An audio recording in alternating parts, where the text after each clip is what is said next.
रामपुरा गांव, एक ऐसी जगह जहां बस एक फुसफुसाहट ने पूरे के पूरे समुदाय में खौफ भर दिया।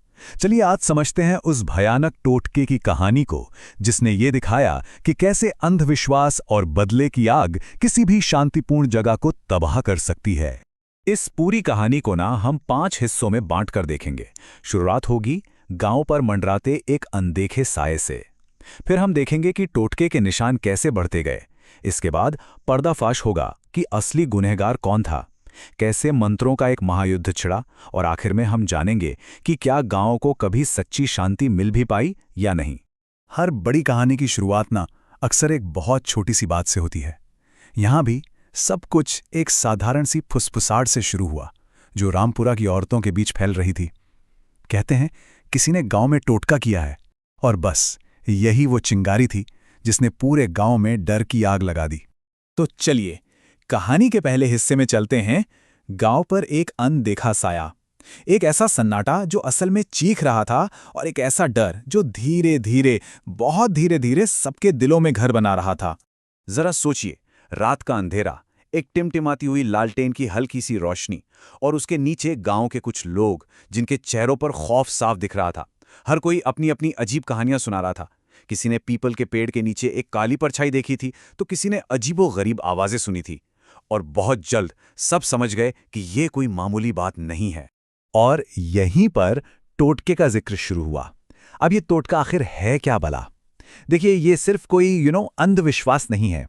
ये एक ऐसी लोक प्रथा है जिसमें ये माना जाता है कि मंत्रों और कुछ खास चीजों का इस्तेमाल करके किसी की आत्मा तक को वश में किया जा सकता है। और यही डर अब सच होने वाला था।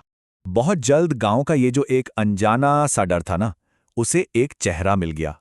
टोटके के निशान अब और भी साफ होते जा रहे थे, और साथ ही ये भी कि आखिर इसका निशाना कौन था। और इस पूरे टोटके का, इस काले जादू का पहला निशाना बनी रीना। उसे रातों को महसूस होता जैसे कोई उसका गला घोंट रहा हो। आंखों के सामने एक खोपड़ी लिए हुए परछाई दिखती। उसके पति गोविंद ने पहले तो इसे बुरा सपना समझकर टाल दिया, लेकिन जब रीना की हालत बिगड़ने लगी, तब उन्हें एहसास हुआ कि ये किसी सपने से कहीं ज्यादा भयानक हकीकत है। अब ये टोटका सिर्फ कोई वहम नहीं रह गया था। इसके सबूत मिलने लगे थे, एक के बाद एक। पहले सड़क पर खून से सने मिट्टी के गोले मिले, फिर तालाब के किनारे नींबू, राख और हड्डियां, और आखिर में पीपल के पेड़ के पास मिट्टी में दबी रीना के नाम की एक गुड़िया मिली। हर सबूत उनके डर को और भी गहरा करता जा रहा था। अब जब ये पता चल गया था कि निशाना रीना है, तो सवाल ये था कि आखिर ये सब कर कौन रहा है। और जवाब ढूंढने के लिए गांव के कुछ लोग हिम्मत जुटाकर मशाले लेकर उस रात के अंधेरे में निकल पड़े। ये तलाश ना पूरी 4 भयानक रातों तक चली। पहली रात चौकीदार ने पीपल के पेड़ के पास एक काली साड़ी वाली औरत को देखा। दूसरी रात पंडित जी को रीना की गुड़िया मिली। तीसरी रात तालाब से एक डरावनी हंसी सुनाई दी और एक आवाज आई, रीना मेरी होगी। और चौथी रात गांव वालों ने उस औरत का सामना करने का फैसला कर लिया। और जब गांव वालों ने उसे तालाब के पास घेर ही लिया, तो वो औरत पलटी। उसकी आंखें गुस्से से एकदम लाल थीं और होंठों से खून टपक रहा था। वो जोर से चिल्लाई, आ गए तुम सब? जिसे बचाना चाहते हो उसे तो मैं पहले ही बांध चुकी हूं।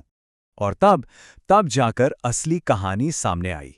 वो औरत कोई और नहीं, जगनी थी। वही जगनी जिसे सालों पहले गांव वालों ने अपशगुनी कहकर निकाल दिया था और उसके बच्चों को भूखा मरने के लिए छोड़ दिया था। ये टोटका उसका बदला था, और रीना उस बदले की बस पहली कड़ी थी। अब ये लड़ाई इंसानों की नहीं थी, ये थी मंत्रों की, शक्तियों की जंग।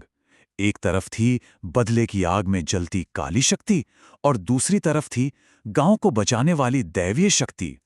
तो एक तरफ थी जगनी की काली शक्ति, जो आत्माओं को बुलाती थी, खून की बलि लेती थी और इंसानी रूह को बांध देती थी।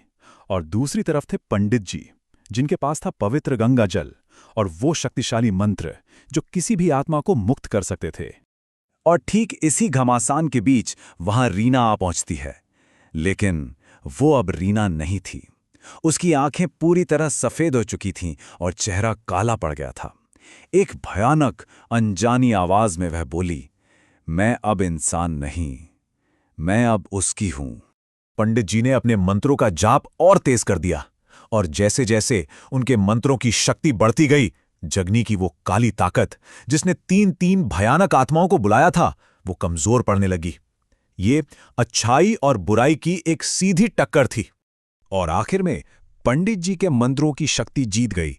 रीना के शरीर से एक काले धुएं का बादल निकला और सीधा जाकर जगनी के मटके में समा गया, और फिर एक जोरदार धमाके के साथ वो मटका फट गया और श्राप टूट गया। जगनी का शरीर तो राख हो चुका था और खतरा भी टल गया था, लेकिन गांव में एक अजीब सी खामोशी छा गई। ये जीत की शांति नहीं थी, बल्कि एक बेचैन कर देने वाली शांति थी। उस काली छाया से गांव को पूरी तरह मुक्त करने के लिए हर घर में शुद्धिकरण हवन किया गया, गंगा जल छिड़का गया।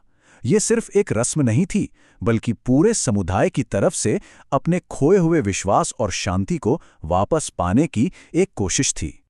लेकिन सवाल यह है कि क्या गांव सच में आज़ाद हो पाया? आज भी वहां के लोग कहते हैं कि उस पीपल के पेड़ के पास से अजीब आवाजें आती हैं। शायद जगनी की आत्मा को अभी तक शांति नहीं मिली है, या शायद वो अब भी अपना बदला पूरा करना चाहती है। और यहीं पर कहानी हमें एक बहुत बड़े सवाल के साथ छोड़ जाती है। जब अन्याय का बदला एक श्राप बन जाए, तो असली गुनहगार कौन है? क्या वो जगनी थी जिसने बदला लिया, या फिर वो गांव जिसने उसे एक राक्षस बनने पर मजबूर कर दिया?